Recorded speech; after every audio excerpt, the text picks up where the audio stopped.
You are listening to Something Rather Than Nothing.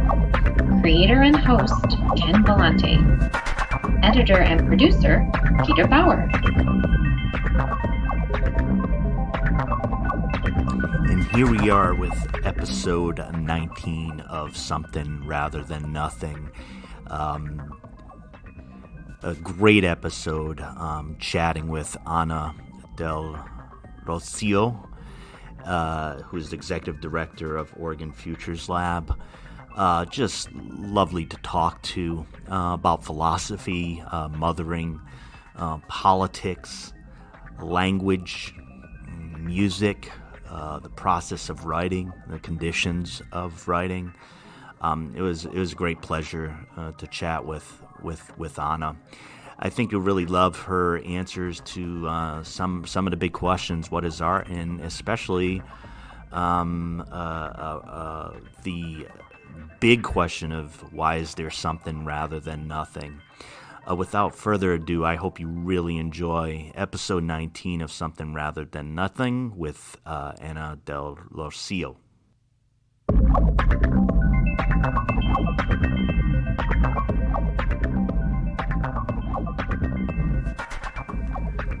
We're here on Something Rather Than Nothing podcast, and we have a guest, Ana del Rocio.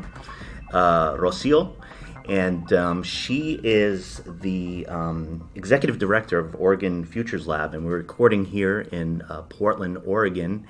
And Ana, I just want to invite you to the podcast. Hi, thank you. Ana has a background in philosophy from USC and some work at UC Berkeley. She's also been involved in politics and, of course, her work with the Oregon Futures Lab. But before we get into any of the bigger questions, Ana, what were you like as a young child? As a young child, from what I remember, I was really shy. I was that small and reserved student that had a lot of stuff going on internally. I was always thinking and observing, but I didn't speak very much. I think probably some of that had to do with the language. So I was in between English dominant and Spanish dominant worlds at home and at school. I think I remember wanting to spend a lot of time with my grandparents. I was really close with my grandfather, and I liked school, but not as much as I liked being at home. I was a homebody as a child. And what else can I remember? Abuela and abuelo are important. Yes, they are, especially in my culture. I had two little sisters, so I was the eldest and had some of that like extra responsibility piece where I was looking after them, and I'm the eldest of all my cousins as well, so a lot of that caretaking as a child. Yeah, that's what I can remember. So you've shown a lot of interest in art, and part of my connection and reaching out to you has to do with some of your very powerful writing that you've done. You. But in general, what types or styles of art attract you as an observer of art? I've always been super connected with music.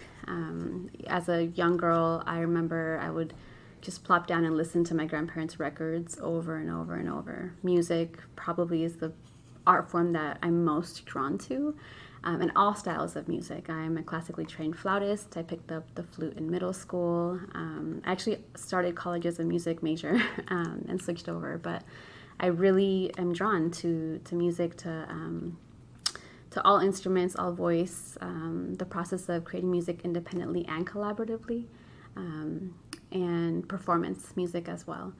In terms of visual art, I'm attracted to, I like sculpture a lot. I like art that makes me use a part of my mind that I don't use during the day. So things that are quote unquote useless, that make you think about what is beauty, what is the concept of disruption, that makes you think about something outside of the day-to-day. And I'm also really attracted to things that are created by people of color that can offer a different slant to traditional art.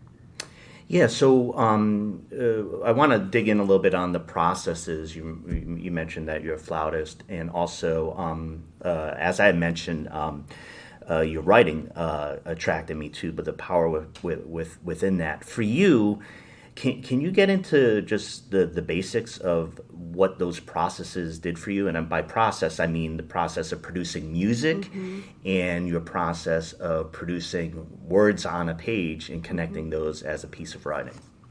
Sure.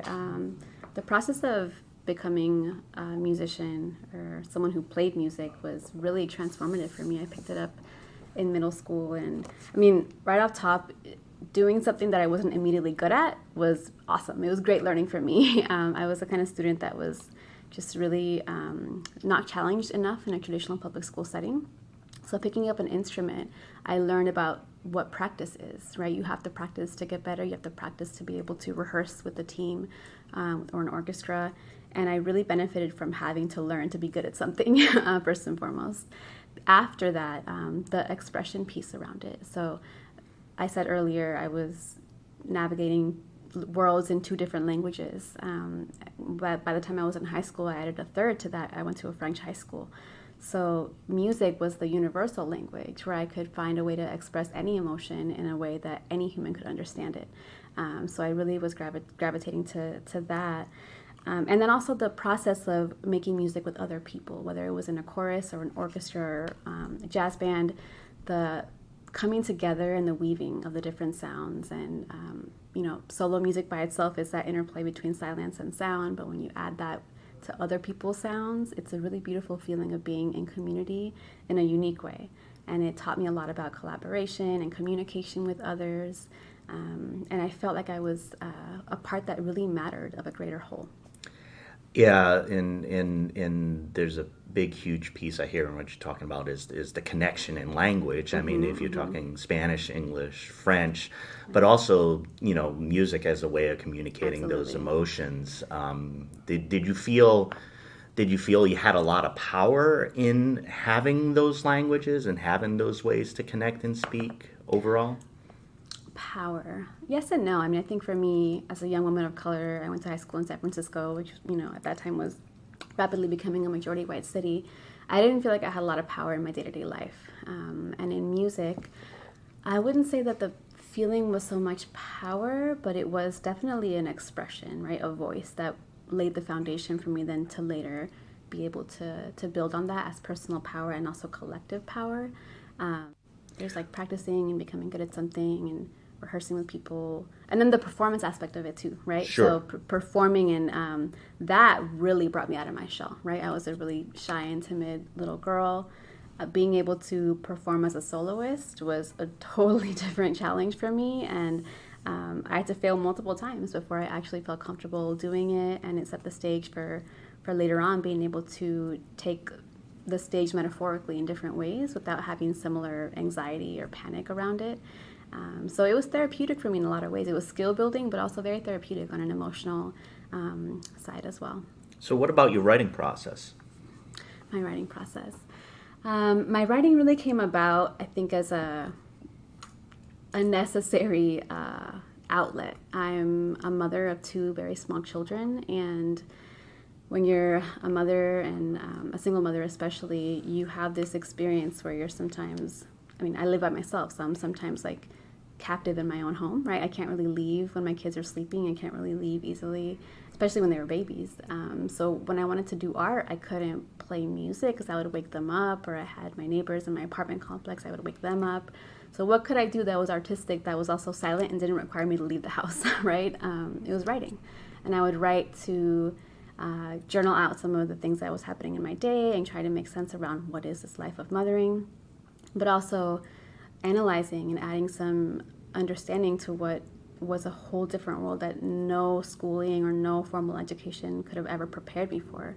Mothering has been the hardest thing I've ever done, and writing has helped me put some sense to it, surface some deep problems in the way we treat mothers and mothering in our society, and document, right? I'm going to be able to look back when my kids are older and and have a glimpse into what I was feeling, and hopefully be able to offer some support and some camaraderie to other mothers in other parts of the world that are also going through what I'm going through, and may not be able to leave their homes either, to have a collective meetup. So it's a way to communicate with other people when you're kind of stuck in the place that you are. Your role as a mother is really important in just things that I've seen you communicate. And my question is this: do you ever get frustrated? It seems so fundamental, a lot of things that mothers have to deal with, and mothers have been around forever. And it seems intuitive that we need to care for mothers and families. And that's a part of your politics. I mean, do you ever get frustrated that you kind of have to keep saying that type of thing? Let's pay attention to moms in families. What's your experience in advocating in that way?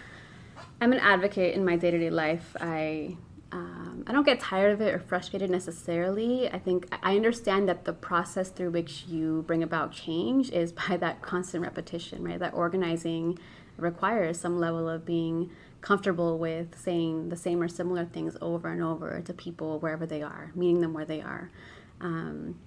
But for me, mothering, I mean, in some ways, it's the ultimate artwork, right? Like, what do you create? You create life, and you nurture life, and you raise life. And it's been a portal blown wide open, and I can't think of any other experience in my life that has transformed me so deeply.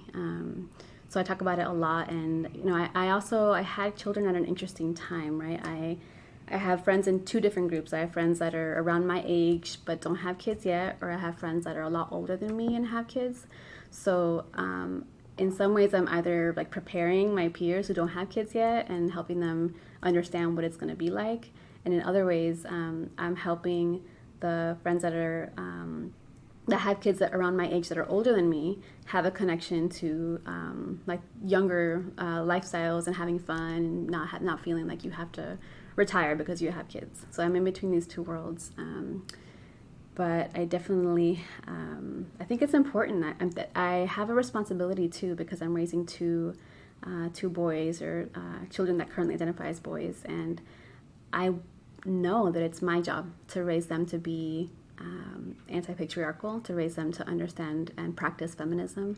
And if I don't do that by showing them, they're not going to ever actually understand or absorb that. So I have to show them, because they're going to learn to treat women and mothers and parents the way that I allow myself to be treated. So the more that I stand up for myself and call out oppressions and call out injustices, the more they'll grow up and be able to see that and name that for themselves.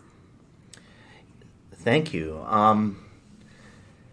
Whether it's whatever you're creating, have you ever asked yourself the question, why you create? And if not, I'm going to ask you it now. Why do you create? Why do you? Is it a drive or a need, or is? In some ways, it's a need. I definitely feel like it's an outlet. At some times where I can have an emotional peak, and then I write it out, and then I feel better afterwards. And also in other ways, it's an I am here sort of stamp, right? It's especially the written word, although the same can be said, I think, of many oral traditions and music. But me documenting something in writing is me saying I was here, and I was here at this time, feeling this way, doing this thing, offering this analysis. And over time, that aggregates into a body of work that I think women and people of color have often been excluded from that sort of quote-unquote legitimate documented experience.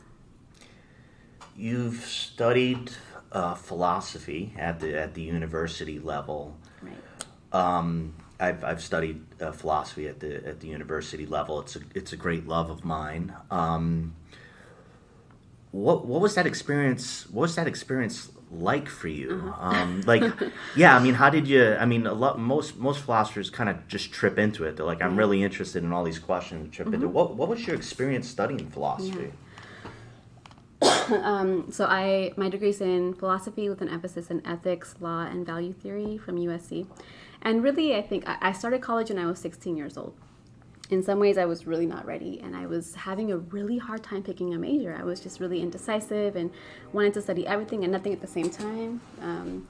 And I ended up picking philosophy because for me it was a way to study everything.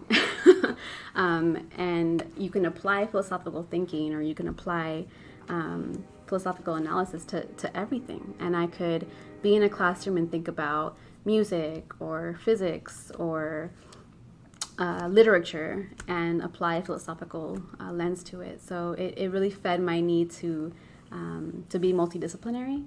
But it was challenging, right? Like, I was at USC at the time. There was no person of color on the philosophy faculty. There was one woman whose like political leanings were more conservative, so I didn't really connect with her.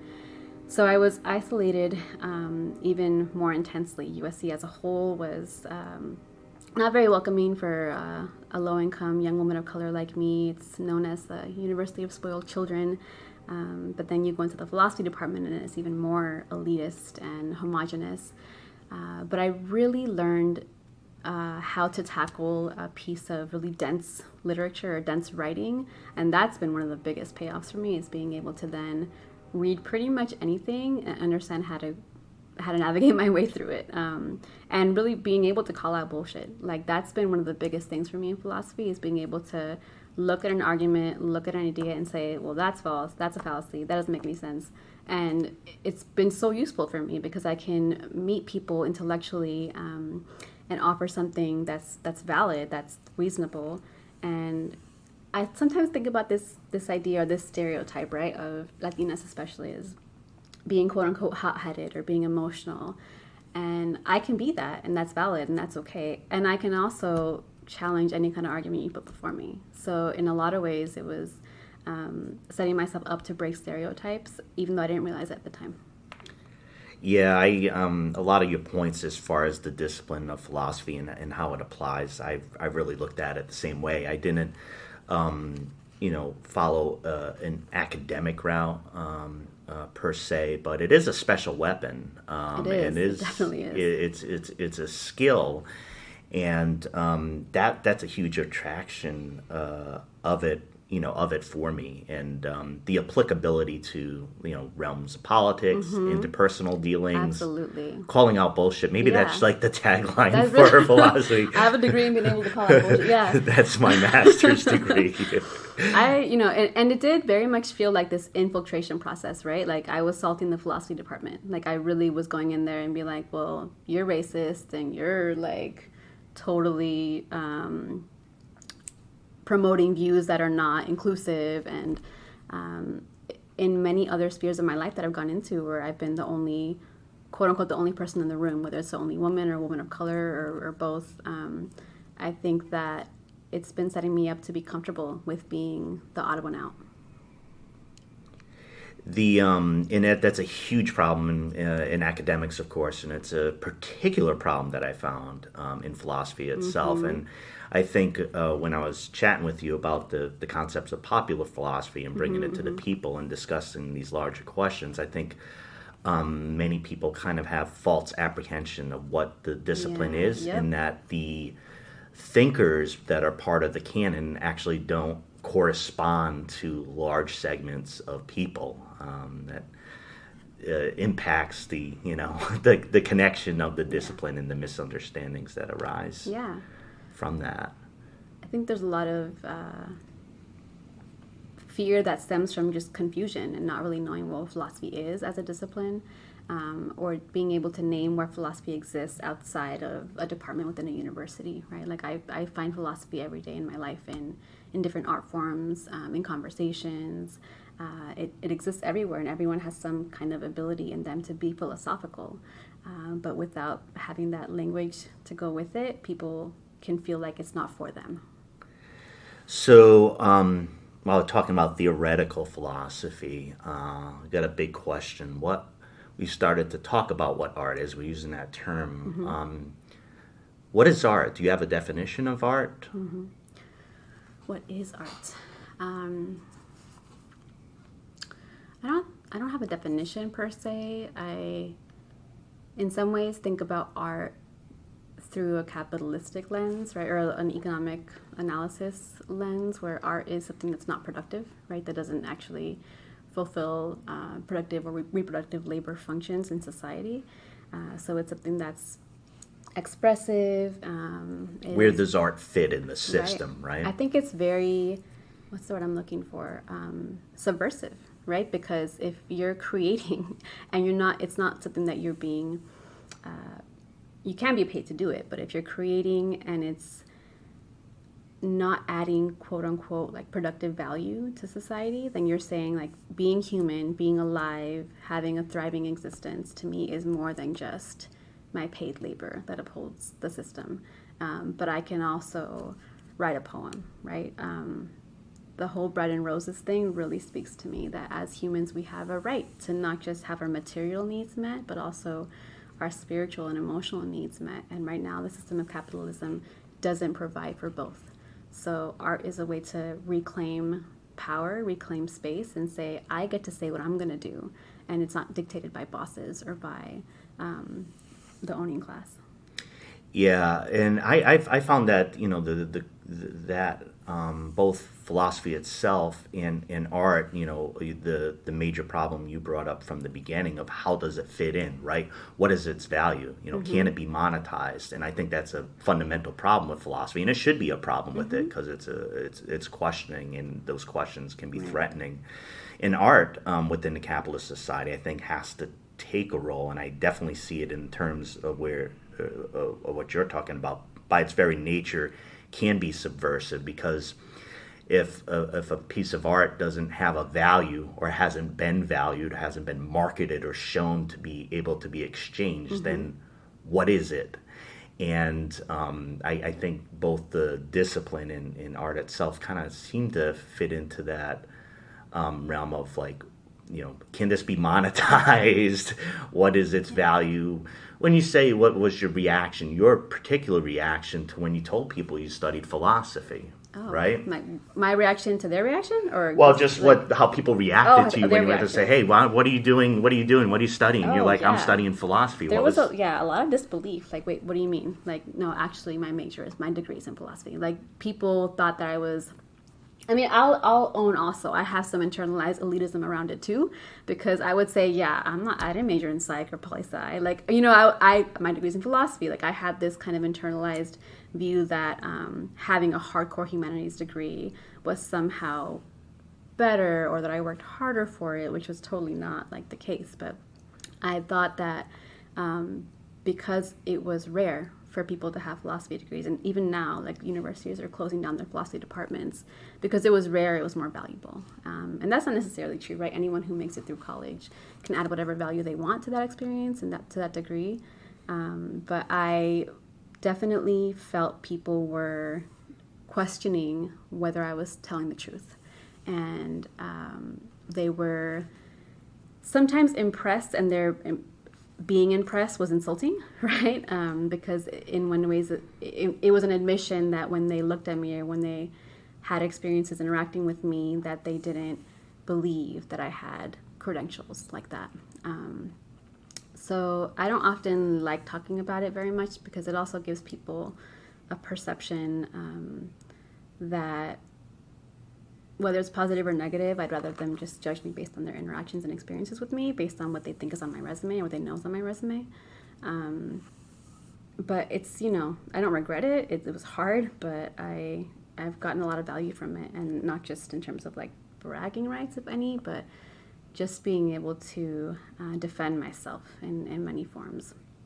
But I also think that like philosophy, it taught me some activism too, right? Like, my student activism also had to do with representation and racial justice in curriculum and in faculty. But I think related to the question of art, right? Is it quote unquote necessary or marketable or valuable? My family didn't know what the heck to do with a philosophy degree. Like, they wanted me to go and be a doctor, engineer, or whatever. Like, I was a first generation college kid at university on scholarship. Like, they were beside themselves wondering how I was going to get a job with a philosophy degree.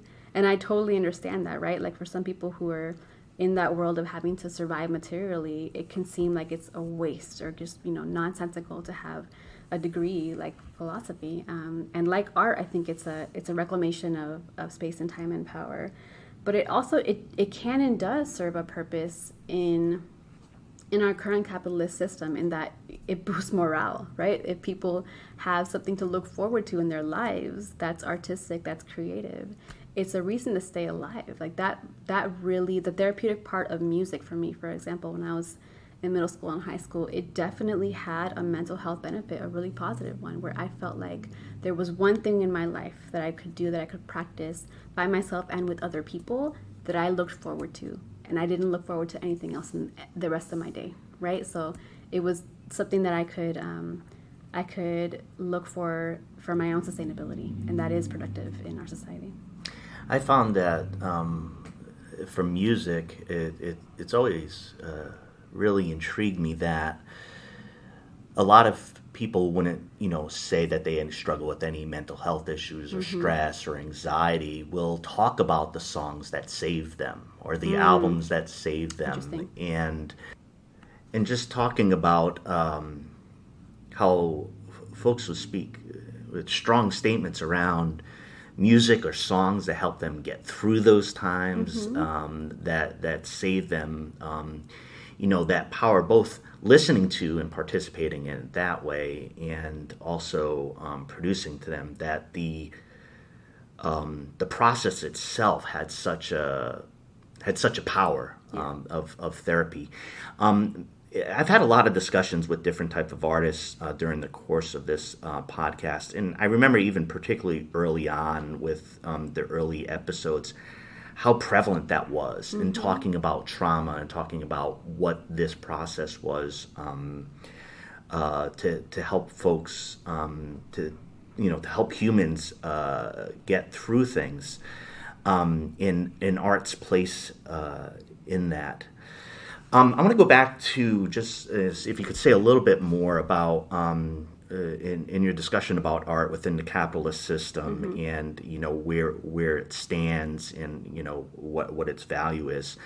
I always find it very fascinating how the interconnection between art and politics is described, and I think in your answer it sounds to me that there's an inherent political dynamic to art that's produced in our system. But the question's for you. What do you see as the interplay of an art piece and politics, or the potential of that? Yeah. Artivism, there's so much potential, and there's so much actual real benefit to it. In one sense, as an organizing tool, right? Art can be used, any kind of cultural work can be used as a relationship building tool, as an organizing tool. It brings people together, it builds trust, it builds camaraderie. So it's practical in that way. In other ways, art can help with the agitation process. It can help people open their eyes and see injustice and oppressions and systems that are not fair in different ways. I also think that art is fundamentally re-indigenizing, because what we're doing is going back to very, very ancient non-Western practices around healing and sustaining life. I remember after I had my first kid, I was in New York, and one of my dear friends, who was a doula of mine also, was counseling me through a particularly hard time postpartum, and she told me that there was an indigenous teaching or offering around when someone is sad or when someone is having a hard time, you ask 4 critical questions. And 2 of them were, when did you stop singing, and when did you stop dancing? And it hit me to my core, because it was absolutely about art as something that you do to nurture life and sustain life, but also an expression that is in my DNA and my cells, going back to the way my ancestors chose to exist individually and collectively, and how we've survived all these years. So her sharing and offering that practice with me, and helping me remember what's in my blood, helped me see art in a different form as well. You talked about within writing, in that process, what it does for you, but also that it was essentially an adaptation to being a mom, and the space that you needed to be able to create. If you took that away, I mean, do you see yourself? Is there an ideal kind of like physical type of environment to create art that you would like, or you think you would enjoy, or do you just kind of not mind adapting to the circumstances that are around you? I mean, the circumstances are part of the art, right? Like if it weren't for the fact that like everything is messy and my kids won't go to bed and blah blah blah, I wouldn't be inspired. I wouldn't have the need to create the art. I wonder if I would even have the same thought process or the same writing product in a super sterile, formal, cozy environment. I'm not sure about that. I think that the right environment or the appropriate environment that's conducive to art is a space where the artist or the creator feels compelled and feels moved in some way. That could be on the street, that could be in a classroom, that could be on a spaceship, like wherever the artist feels compelled to express and to create. And I don't think that I think that there is benefit to having like a gallery or some space, a studio of some kind where people can go and have the dedicated time and space that they deserve to create their art, if that's what they feel like they need. But for me, I think art can be created anywhere at any time. And it is an adaptation for me that it just so happens to be for me around my kids' schedules in my own home. But I was writing before I was a mother too. I think part of it came from just our formal schooling right now being very literary based, and it being one of the tools that I was exposed to early on. So I was writing creative works long before, but it took a different direction after I became a mom for sure. I asked two bigger theoretical questions for the podcast. The first one was, what is art? The other one is, why is there something rather than nothing? Because of women. Tell me more. Yeah, I think those are it's a false binary. I think that you can't create or destroy anything. There's only transformation, and who are the ultimate and fundamental transformers? People who create other people. So whether it's a woman or any person who can become pregnant, right? Like that is the essential beginning of creation of life. That is something rather than nothing, but it also didn't come from nothing. It's just a transformation of energy, a transformation of food and water into a whole new person. So for me, I think connecting and validating women's work or the work of people who are choosing to engage in reproductive labor has been so undervalued, and choosing to add value to it by saying that we are creating, we are artists, we are adding value and adding meaning to life in completely valid ways is a way also to be subversive, and is a way to call out patriarchy in many spheres of life. You have actively worked and have been in the political sphere and as a politician. When you're in that realm and you're operating in that realm, do you see art in that? Do you see art in as far as like the campaign that you run, or the kind of the visuals and presentation? Do you see a nexus there? I totally do. I mean, I think I just have a really broad definition of art, where I think art, I'm constantly weaving through my days. I'm creating coalitions, I'm creating campaign plans, I'm creating networks and cohorts of peers. I'm creating, right, in the work that I'm doing every day. And there is an artistic element to it that complements the scientific side of it, right? Because there's a science to the organizing too. There's a science to, the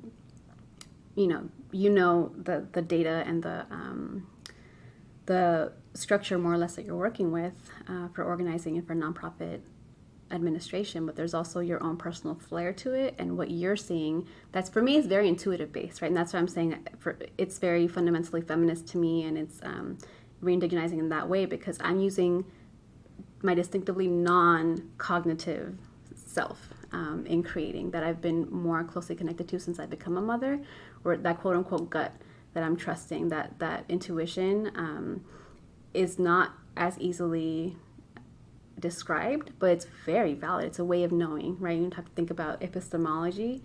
It's a way of knowing that's very feminist, where I'm saying I'm feeling out the vibes, I'm feeling out what I what my intuition tells me is true about if this person met that person could be a great campaign manager for them, or this person should run for that office because my gut tells me that it's a good fit, and or I see that there's a problem that my intuition says, okay, don't work with that person, right? Or that funder is dangerous, stay away. There's a lot of intuition that comes into play, and that's my artistic flair to it, where I'm kind of I'm steering my way the way like a river runs its course, right? Just kind of going with the flow.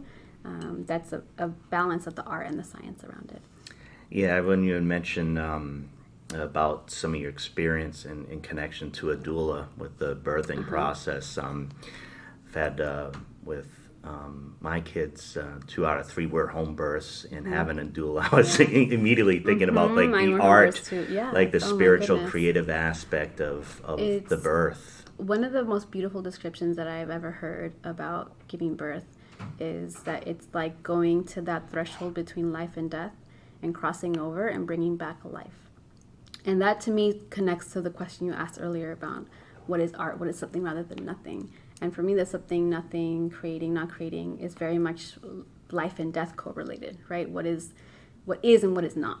And the birthing process brought me super close to that in my body. The mothering process, nurturing my children, cooking for them, building a home for them, that's all extremely creative. And it's about that decision to bring back life, to create life. It's very empowering. Beautiful, deeply difficult, like beautiful things can be at times, but in a beautiful description. I can see why you connect to that. The last part here is kind of like open for you, sure. Like to it's like, how can people connect with what you want, what you're doing? So I have some of my writing is online, but it's pretty. I don't know how to describe it. I would say if people are interested in reading some of my random musings, they can find it online. I have an Instagram, I have a Medium page that I do some random writing on as well, but I definitely don't make a commitment to like writing something every month or every week. I write as I'm inspired to and as I need to. So if people are interested in reading, they can, but I also don't write to be read necessarily or for a following. I'd have been encouraged to share it because I think some people have found some value in it, but I also encourage people to write themselves, right? I think that I would be interested in reading people's writing or people's reflections on anything that I've talked about, especially around mothering, because I do think that writing should be the beginning of a collaboration and not just a dumping, but something to build community from. Ana del Rocio, it's been a great pleasure to have you on the podcast, Something Rather Than Nothing. Really appreciate your time, and it's been a very stimulating conversation. I very much look forward to anything that you create, and I'll certainly be looking for that. I appreciate that. Thanks for taking the time to interview me. Thanks so much.